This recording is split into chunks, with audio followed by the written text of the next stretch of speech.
Моннан 24 ел элек Татарстанның мөстәкыйльлеге, суверенитеты турында декларация кабул ителгән иде. Менә шушы декларация кабул итүдә Чаллы төбәгендә бик актив эшләгән кешеләр бар. Шуларның кайберләре менә Фаих әфәнде Таҗиев һәм Рәүф әфәнде Гыйззатуллин. Менә әйтеп китсәгез иде, шушы декларация кабул ителер алдыннан нинди максатлар куелган иде? Һәм инде менә шушы декларация кабул ителеп 24 ел узгач, нәрсәләр югалтуы ачыкланды. Әйе, 1990 елның 30 августында татар халкы, татар жетекчилиги Татарстанның суверен дәүләт булуы турында декларация кабул ителде. Монарга кадәр Русия үзенең суверенлыгы турында декларация кабул иткән иде. Анда милләтләрнең үз билгеләренең хукукын тану турында пункт бар иде. Шуңа күрә Татарстан суверенлыгын игълан итү халык талабына нигезләнгән иде һәм Русиянең суверенлык турында декларациясенә дә каршы килми иде. Әмма Русиянең хакимият даирәләре Татарстан суверенлыгын танырга теләмәде. Моны референдум белән ныгытырга кирәк иде. 1992 елның 21 мартында референдум үткәрелде. Монарга да Русия хакимияте каршылык күрсәтте. Масса күләм мәгълүмат чаралары аша басым ясады. Референдум Фәйгафәнде сүзін бөліп әйтәм, Марый урманнарында хәтта гаскәр дә кертелде. Әйе.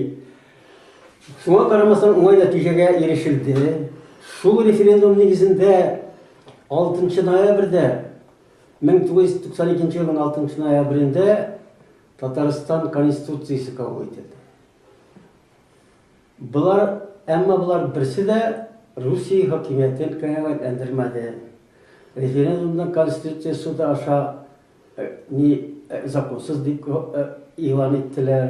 Соргин дигән бер бәндә. Әйе. Шул ук вакытта безнең активистлар һәм хакимият җитәкчеләре, Татарстан хакимият җитәкчеләренең инициативасына була килешү төзелде. Татарстан һәм Русия арасында килешү, вәкаләтләрне бүлешү турында килешү төзелгән иде. Элек аны шартнама диләр иде. Аны да шартнама диделәр инде. Килешү белән шартнама икесе дә бер үк мәгънәдә дип аңларга кирәктер. Ул шартнама күпмедер дәрәҗәдә бирергә тиеш иде безгә, безнең шул мәктәпләр ачу, аннан соң матбугат чараларын татар телендә күбрәк чыгару мөмкинлекләрен биргән иде. Biz аңардан файдаланып та калдык күпмедер дәрәҗәдә. Татар мәктәпләре дә ачылды. Монда әлбәттә җәмәгатьчелек инициативасы күп роль уйнады. Шуңа карамастан әкренләп бу ирешелгән нәтиҗәләр Русия хакимиятенең басымы астында Сыгып чыгарылды. Алынды, кире алынды. Берсе дә калмады диярлек. Без элеккеге Русиянең менә совет чорында, соңгы чоры, таркалыр алдындагы чорында татар һәм бүтән милләтләрнең телләренә, мәдәниятләренә карата нинди тискәре сәясәт алып барылган булса, бүгенге көндә без шуларга кайтып калдык. Әлбәттә монда Русия хакимиятенең, гомумән Русиянең күп елларга сузылган вакыт эчендә кыл билгеләүче дәүләт булуы да тәэсир итә. Чөнки бу дәүләттә демократия урнаштыру бәлки мөмкин дә түгелдер. Безнең хакимият Шотландия белән һәм Каталония белән чагыштырырлык түгел. Чөнки андагы буржуазия үз халкы белән бергә үз мәдәнияте, үз теле өчен көрәшә. Безнең хакимият әле большевиклар заманында формалашып калган Мәскәүчел бюрократиядә тора.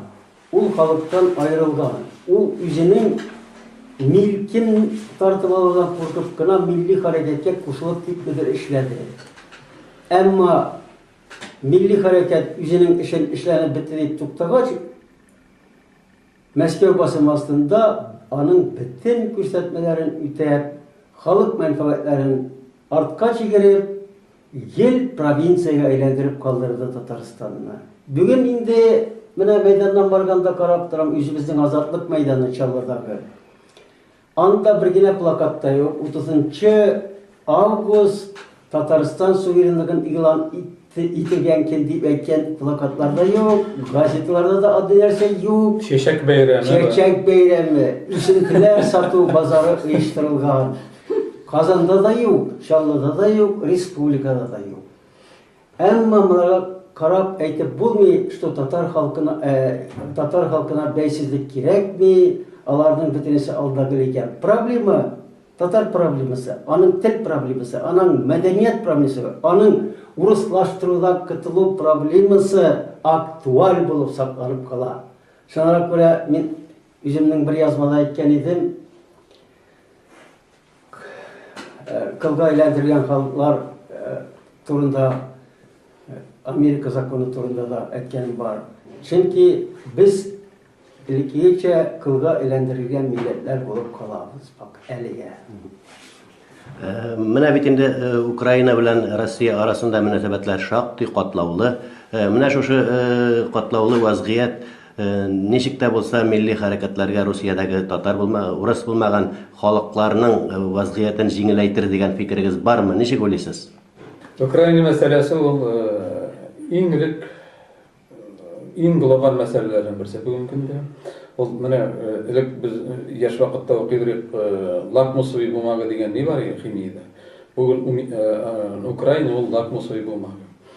Монда Америка үзенчә карый, Евросоюз үзенчә карый, Россия үзенчә карый. Билгеле кайбер икенче халыклар үзенчә карый торгандар. Менә монда сорау туа. Без татарлар бу мәсьәләдә ничек катнашырга тиеш? Безнең мөнәсәбәт ничек булырга тиеш? Монда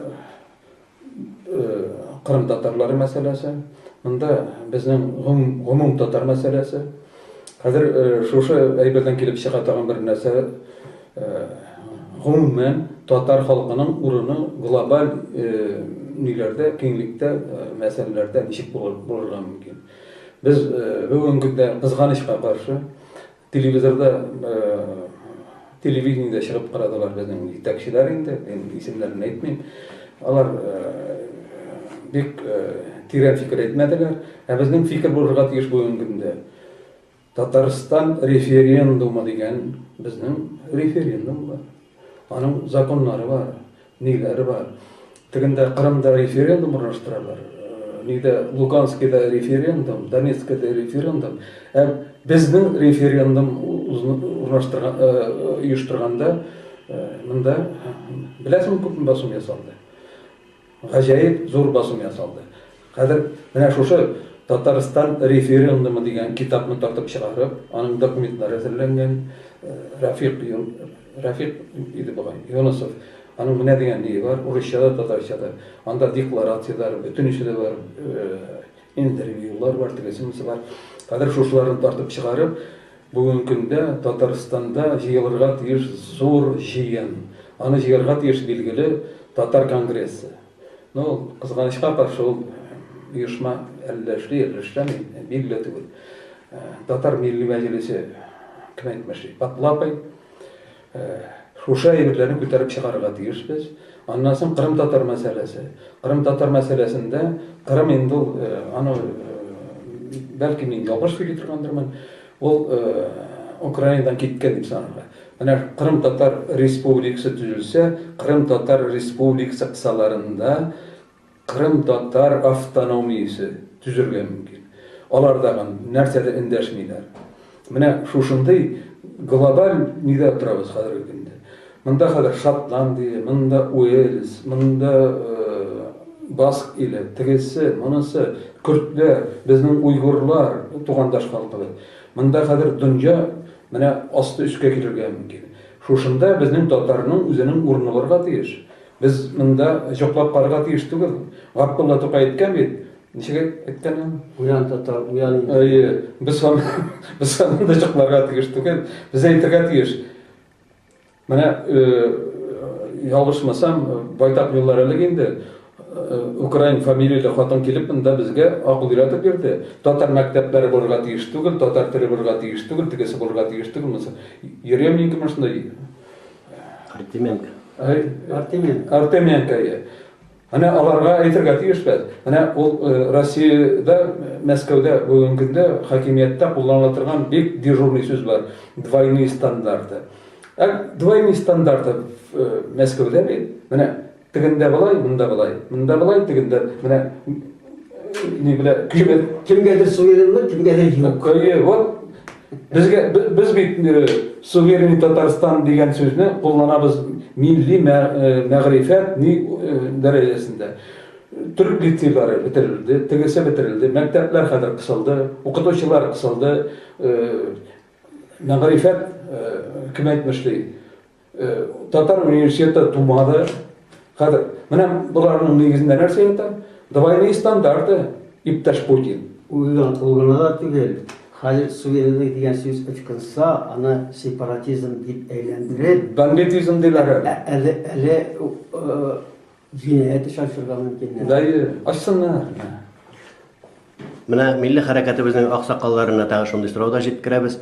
Менә шушы милли хәрәкәтне яңартып, үстереп җибәрү мөмкинлеге бар микән? Моңа өметләнеп буламы? Өметегез бармы? Нәрсәдә, милли хәрәкәт үзлегеннән ниндидер бер төркемнең җыелып китүеннән генә тормый. Ул халыкта туган фикерләрнең тормышка ашырылышын тәэмин итүче оешма буларак туа. Аннан соң теоретик яктан менә Зиннур әфәнде аны яхшы белә. Революцион ситуацияләр менә шул әйтегәндә күтәрелеш чоры ди. Безнең очракта революция сүзе килеп бетми, күтәрелеш чоры ул я сүлпәнләнергә мөмкин, я югарыга күтәрелеп синусоида формасында барырга мөмкин. Күтәрелеш чоры бер күтәрелгәннән соң күпмегәдер төшә, сүлпәнләнә, кешедә гайрәте чиге дигән өметсезлек хисләре туа кайберләрендә. Чөнки bu мәсьәләне җитди итеп дигән кешеләрдә бу әйбер сүнми. Ләкин халык массаларын күтәрү түгел, халык үзе оешмаларны, лидерларны үзе этәреп чыгара кирәк чагында. Шуңа аны менә шулай ясалма рәвештә туктале без милли бәйсезлек өчен көрәшергә тотынык әле дип чыгармыйлар. Менә безнең бүгенге сөйләшүдә инде Чаллыда шушы татар милли хәрәкәте башлангыч чорында ачлык игълан иткән ике кеше бар иде. Шуларның берсе Рәүф әфәнде Гыйззатуллин булды. Менә икенчесе инде Зиннур әфәнде Әхлиуллин. Зиннур әфәнде менә шушы ачлык чорын искә алсагыз иде, чөнки сез менә шу бу күренешне ачлык тотуны беренчеләрдән булып Чаллы җирлегендә башладыгыз. Һәм инде шул ук вакытта сез Ельцин белән очрашу вакытында инде Ельцинга да кул бирмәдегез. Менә шушы вакыйганы искә алып китсәгез иде. Ачлык ни өчен тотылды, башланды? Монда ул вакытта Россия Федерациясында, СССРда да бетергә кирәк. Вазгыять бик катлаулы иде. Бик күтәрелешләр бик зур иде. Демократик күтәрелешләр, милли күтәрелешләр. Һәм без дә татар милли хәрәкәте 88 елны рәсми рәвештә оешып. Без дә бу күтәрелешләрдән, бу хәрәкәттән гомуми күренешләрдән калышырга тырышмадык. Һәм күп нәрсәдә алда да бардык дип әйтергә була. Менә мәсәлән, безгә Ельцин килергә тиеш иде. 90-нчы елларда без инде моңа алдан әзерләндек. Һәм ачлыкка әзерләндек. Ачлыкка ятырга һәм Ельцинның килүен үзебезнең файдага әйләндерергә. Менә шунда бөтен безнең максат иде. Әлбәттә, бу җиңел генә булмады. Аның ул килер алдыннан берничә көн алдан ачлыкка яттык. Ачлык дип әйтергә була. Һәм кеше җыелды монда, кеше күрде. Һәм инде безнең таләп ул чагында Советлар Союзы бар иде. әлі 90-шы ел бұл. 91-де генә Советлар Союзы бітті, 91-нің озағында. Біздің талап барайы Союз республикасының статусын алу. Яғни Союздаш республикасын. Бұл біздің әлбәттә бірінші талабы, андан соң енді соңынан Союздаш республикадан мұстақил дәулет мәселесі көз алдында тұтылайды. Нәрсе деп әйтергә кирәк? Монда безнең уңышлы булды бу ашлык. Әлбәттә безгә авыррак булды. Мен 12 тордым, иң беренче булып яттым, үзем оештырдым дип әйтергә була. Монда бу ашлыкта, мен ашлыкта палатада отырганда Ельцинның вәкилләре килде. Ельцин булды мэрияда. Минем белән шарашырга Ельцин инде. Ул вакытта ул Россия Федерациясының иде, председателе иде. Югары Советының председателе иде. Мен аларга җавап кайтардым. Мен әйтәм, бер кашанда чын татар патша, урыс патшасы алдында бил бөкмәйде. Настоящий татар перед русским царем спину не гнет, и не идет. Если надо, пусть сам придет, деп әйттем. Мені әлбәттә ачуландылар, өзімнің иптәшләрем, менә ул демократ, шундый тегеләй булай дип. Мин аңа карамадым, чөнки вакыт еллар үткәч бу минем әйткән сүзне дөрес булып чыкты. Нәрсә дип әйтергә? Менә шунда күп кенә кеше белмәй, Ельцинның нинди сүз әйткәнен һәм кайда әйткәнен. Шул вакытта Ельцин әйтте: «Берите суверенитет, сколько можете проглотить», дип. Без аш булгач инде сколько можете кушать, проглотить дип әйтте.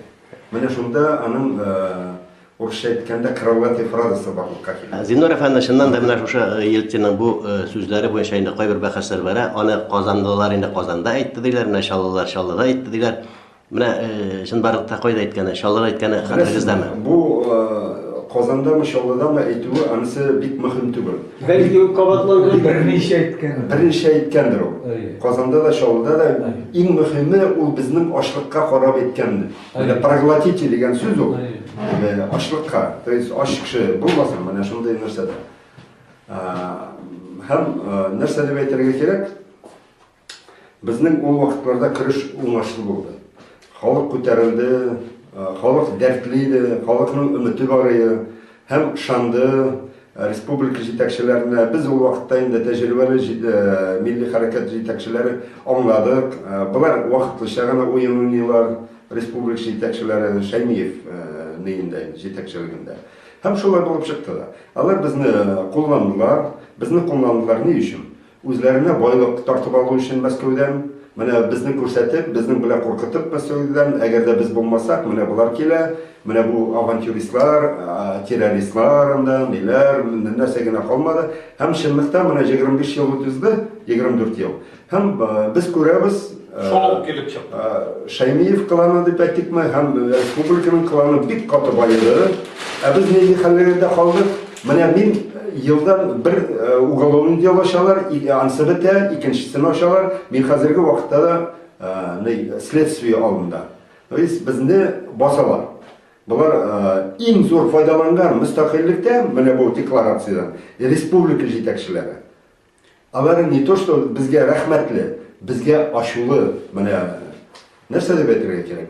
Дөнья күрсәтер, Ходай күрсәтер аларның кем икәнен, булай да күрсәтә. Аларның мәкерле, шундый нәрсә дип әйтергә, рәхмәтсез икән, шундый шәфкатьсез милли хәрәкәткә, милли хәрәкәт җитәкчеләренә һәр вакытта Фәүзия Бәйрәмова судлап барасыз, аны беләсез. Бу инде иң нәрсә дип әйтергә, фигураларга, иң зур фигура кешеләргә дип әйтергә. дәрәҗәле кешеләргә. Дәрәҗәле кешеләргә. Калганнарына инде эшеннән куалар, анда штрафларга тарталар. Ансы бу көнлек эш, көнлек эш. Мин нәрсә дип уйлыйм?